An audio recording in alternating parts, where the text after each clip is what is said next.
Okay, guys, so today we are going to continue with the models of coherence.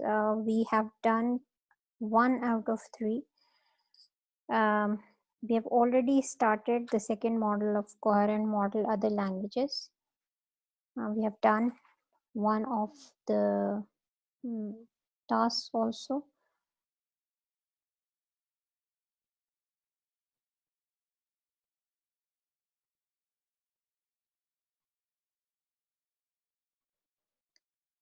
Okay, there is a question before I begin. She's asking if it is important to complete the task or you can produce your own verdict.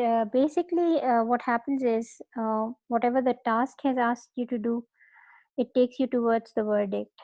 Okay. And this actually these tasks or the number of parts that are given in the task, they help you reach a verdict. Okay, so they are one and the same thing. Either you're doing the verdict or you are solving the complete task in all its parts. So that's just the same. Anyway, so I was telling you that we are already done with text 9, right, of coherent model other languages. Today we are going to do text 8 and I'll try to complete this chapter today.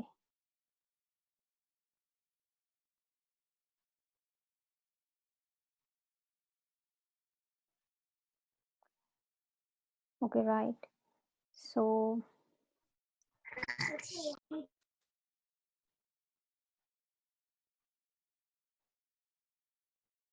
okay, if we can recall, we are done with cohesion and we have started coherence. Stylistically, coherent can be analyzed and evaluated, just not on the following of the logical ideas, but much more to it. And there are 3 models basically: coherence model, thought coherence model, other languages, and coherence model, speech. So we are done with the thought one. We have already started with other languages. We are done with one. And if you could recall coherent model other languages, it's about stylistically presenting a character who does not speak English as a first language. This can be the case, or the novel is being written by someone whose first language is not English, but uh, more importantly, he's trying to introduce a character in the novel or in his fiction writing who belongs to some other place. Okay. Mm. So because of his different dialect, or stylistically we cannot say that he's committing errors, right? He is conveying a certain kind of a message about himself, about his surrounding, about maybe his culture, his identity, through different kind of um, coherence which can be justified stylistically. Okay, so let's start with text 8. Now what we are doing in text 8, we are going to look at some of the omissions. Okay, now these omissions cannot be exactly called as ellipses, because ellipses itself is a cohesive device, as we have done, right? In English, ellipses would not hinder the comprehension of the readers or the listeners, right? Uh, but here we would see that, we cannot say it ellipses. It might be, we cannot even call these errors in English stylistically. Otherwise, if you read this apart from stylistics, you would feel that the English is erroneous. So wherever English is a little different than the standard one or the usual one or the correct one, um, this is just to give us a message that a character is in another country who's trying to speak English according to their version where he is, which we are going to look at in text 8. or there is a character whose first language isn't English. Okay, either there's a difference of space or there's a difference of people um, than the native speakers of English, right? So the easy way to solve this text is just to find out the omissions, okay, um, things that are missing, and it is just not one structure, specific structure that one might be missing. There can be, um, dummy operators missing, subjects missing, articles. Some at some places you will find that the articles are not there, right? So we are just going to read it to find out some of the omissions. I would say I would not call these ellipses. For your understanding, you might call them ellipses, but um,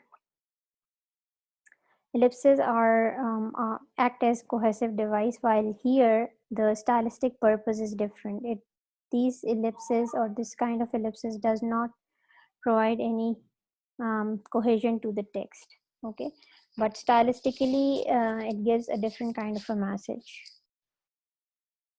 Let me add few of your class fellows again so that we don't have disturbance while reading. Okay, guys. So it says, text 8. Betty said in a low voice, "Personally, I do not believe any hysterical talk of world inundation by any people, Slovak or Chinese or Japanese." She regarded Robert placidly. She was in complete control of herself, not carried away, but she intended to express her feelings. A spot of color, deep red, had appeared in each of her cheeks. So we don't find anything different here, right? Let's move forward.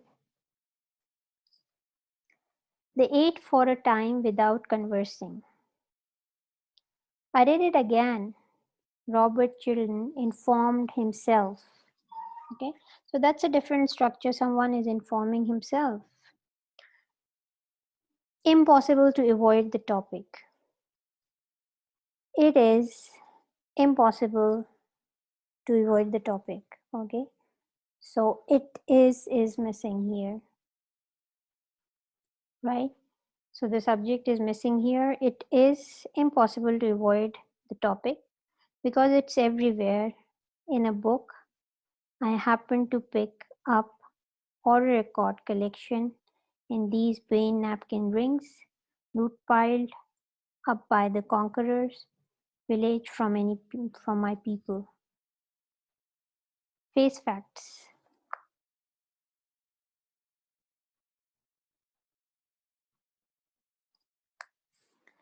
I'm trying to pretend that these Japanese and I are alike.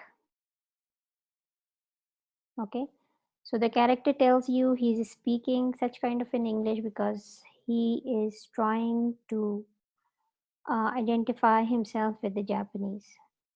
Pretend that Japanese and I are alike. Okay, he happens to be an American, and he's trying to identify himself as Japanese because he feels that Japanese are the conquerors and it's good to speak like them.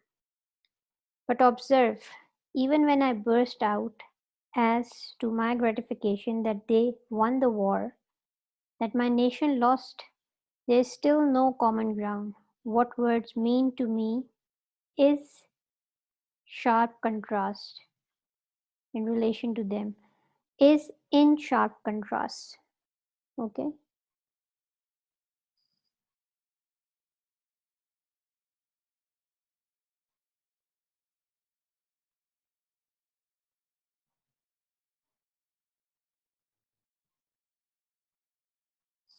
Okay. Is in sharp contrast with them, that is in relation to them. Their brains are different. Their souls likewise. Souls likewise. Their souls likewise. Witness them drinking from English plain china cups, eating with US silver, listening to the Negro style of music. to the Negro style of music.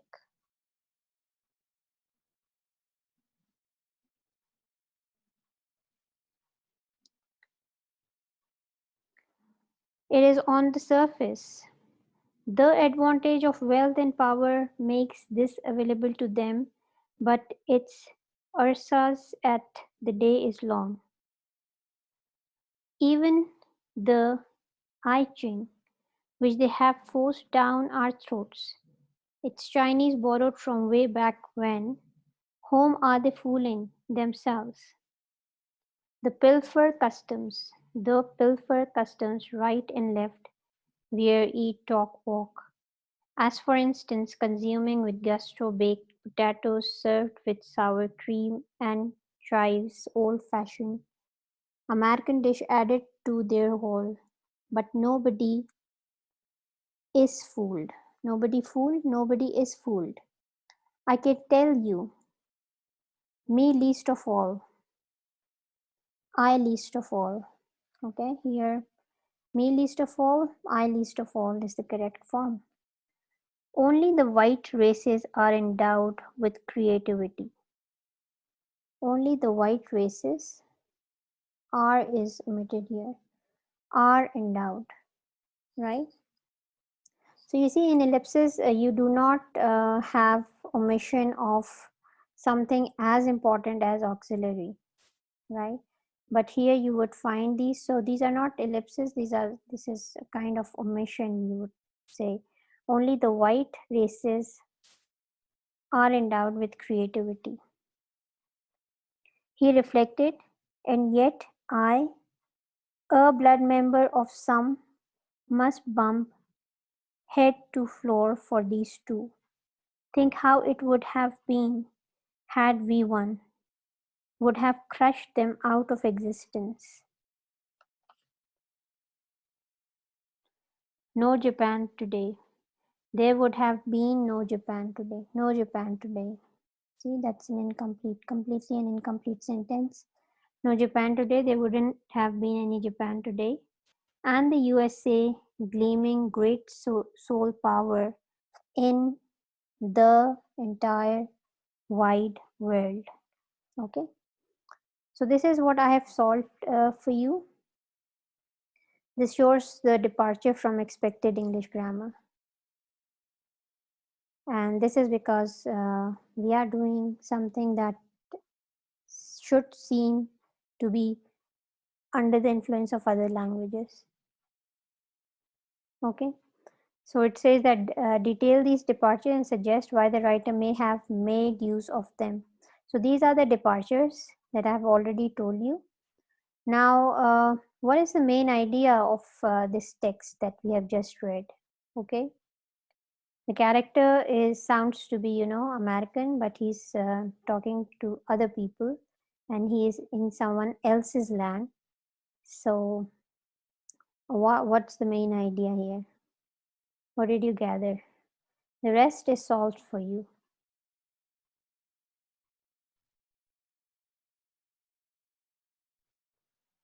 Okay, so what we were supposed to find out here in coherent model other languages, the departure from expected English, I have told you the departure, okay?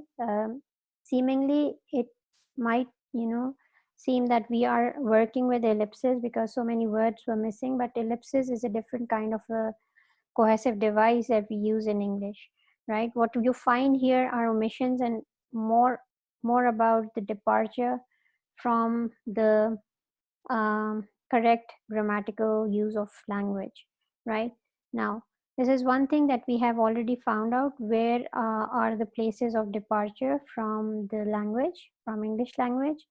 Now, the second part that we need to do is stylistically find out what is the reason why the writer has chosen, because you cannot say, and it cannot be the case that the writer did not know the correct form of grammar. That's why he has written something like that.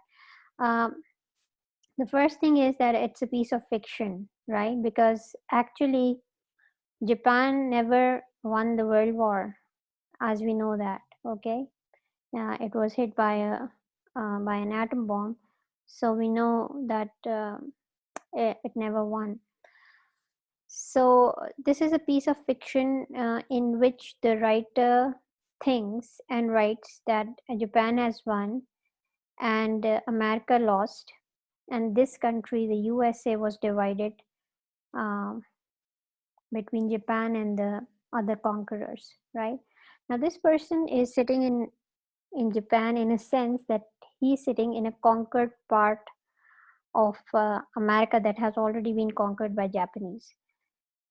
Now, in order to show this fiction that, American got under the influence of Japanese, so it influenced their language also. It influenced English language as spoken by Americans. So they took some of the structures of Japanese language, and the omissions that we see here are a reflection of Japanese in English language, right? So the writer has used these omissions not as mistakes or errors in grammar, but to show the character who is American, but he is now under the influence of Japanese, okay, because he is conquered by these people, right?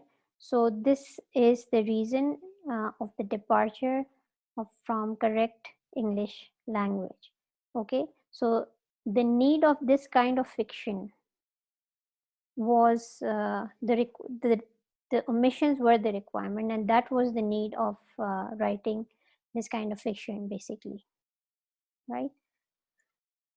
So we cannot say that this passage lacks coherence in any way, but whatever is missing that leads to incoherence can be stylistically justified from the argument that I have already given to you.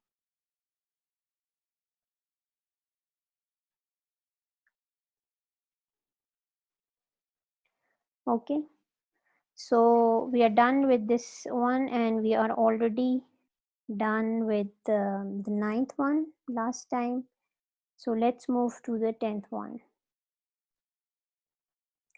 We are going to do try to solve the 10th one in a similar way.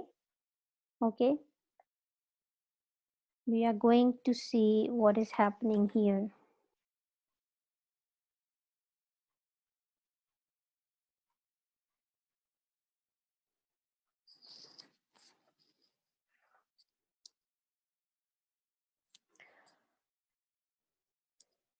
Okay.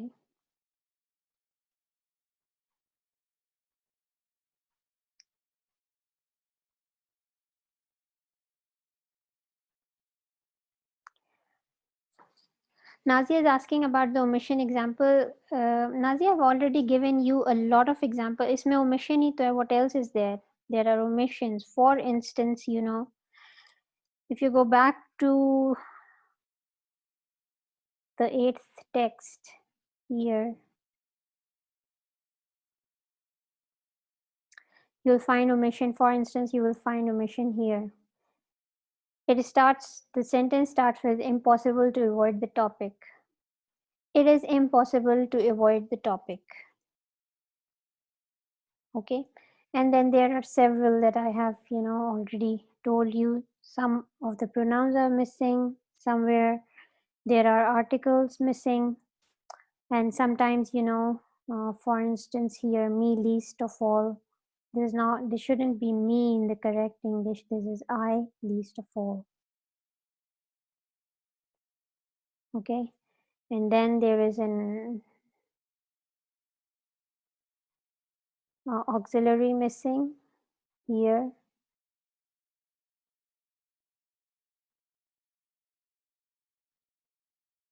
Yeah.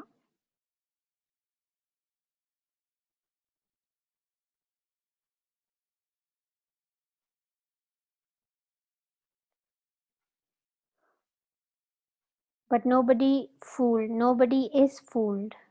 Okay, so there are auxiliary missing, there are articles missing, and there are subjects also missing, right? So these are These are departure from the standard form of language or the acceptable form of English because it's a piece of fiction and the character needs to talk like this. Okay, the ninth one we are already done. Let's move to the 10th one.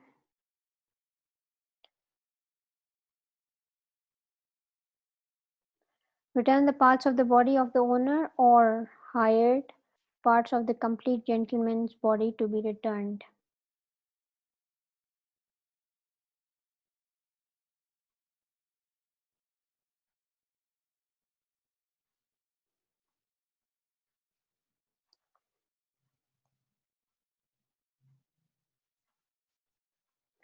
Okay, now here we would see some departure from the correct use of tenses. Okay, we would see that sometimes past tense is not properly used, and sometimes past perfect tense is not properly used. Sometimes there isn't consistency in the use of tenses as there should be.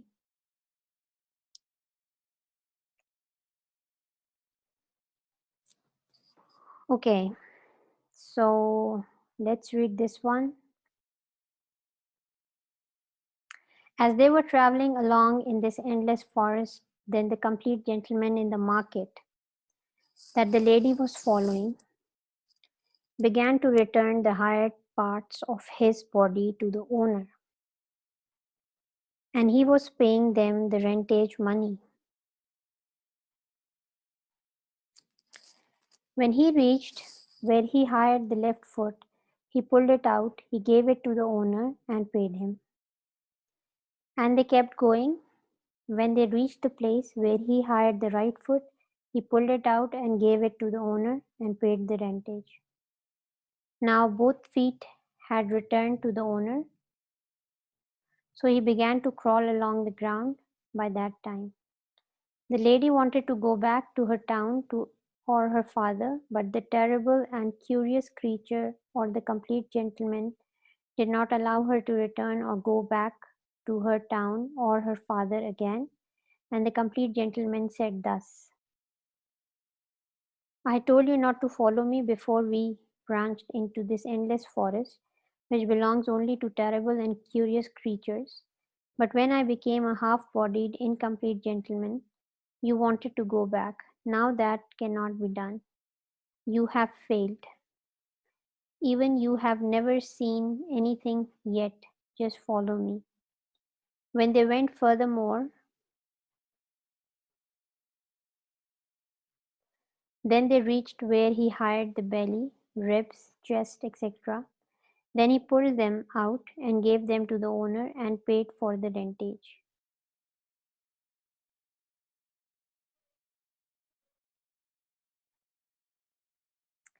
Now to this gentleman or Now to this gentleman or terrible creature remained only the head and both arms with neck. By that time he could not crawl as before, but only went jumping as a bullfrog, and now this lady was soon faint, and this fearful creature whom she was following. Okay, guys, this session is would be ending in a few minutes. I mean, like 10 minutes. But in these 10 minutes, what do you think of the main idea?